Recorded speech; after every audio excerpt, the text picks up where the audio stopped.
Bonjour, et c'est parti pour le 6e angle du défi. Alors aujourd'hui on va faire Aurivox.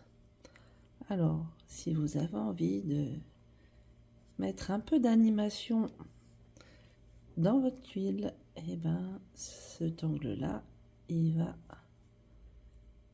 bien fonctionner.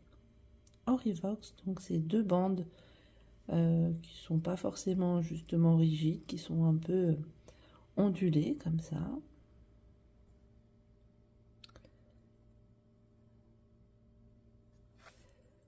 Il y a volontairement, j'ai posé voyez, un angle de façon asymétrique, parce que vous allez voir que ça va être plutôt sympa quand c'est pas symétrique.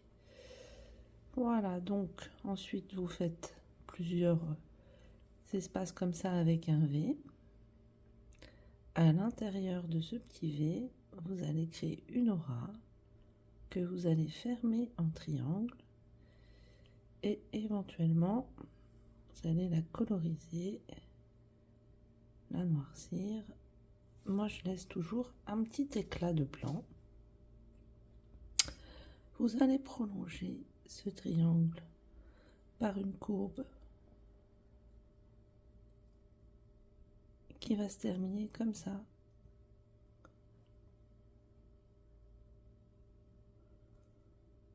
Ah, vous voyez, on commence à voir un peu. Moi, il me fait penser à un loup. Ensuite, vous allez créer une aura à l'intérieur, on va dire de l'oreille, hein.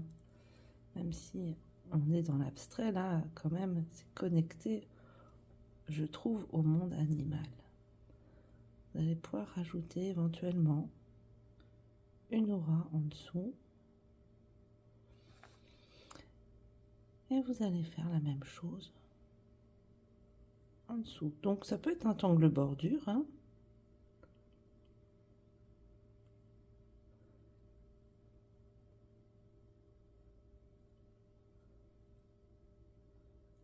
Et après, vous êtes libre, voilà, de changer des choses ou d'en rajouter.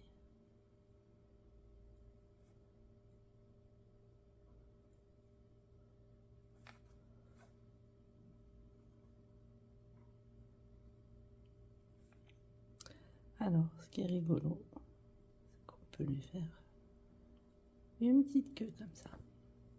Et puis voilà, vous pouvez en rajouter d'autres qui partent dans l'autre sens.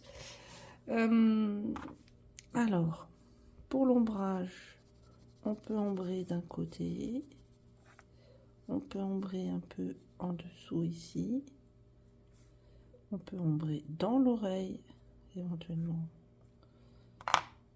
si vous prévoyez.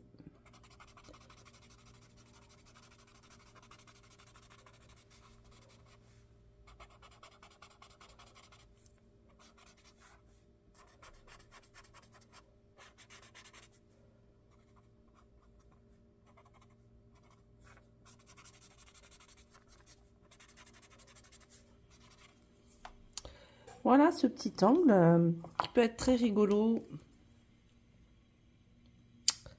Vous pouvez en associer plusieurs, bien sûr, pour qu'il y ait encore plus d'animation dans votre tuile. Je vous montre. Voilà, un petit essai que j'ai fait sur une tuile, une petite tuile bijou. Voilà, j'en ai fait un tête en bas. Voilà. Et bien, je vous souhaite une bonne journée et à demain.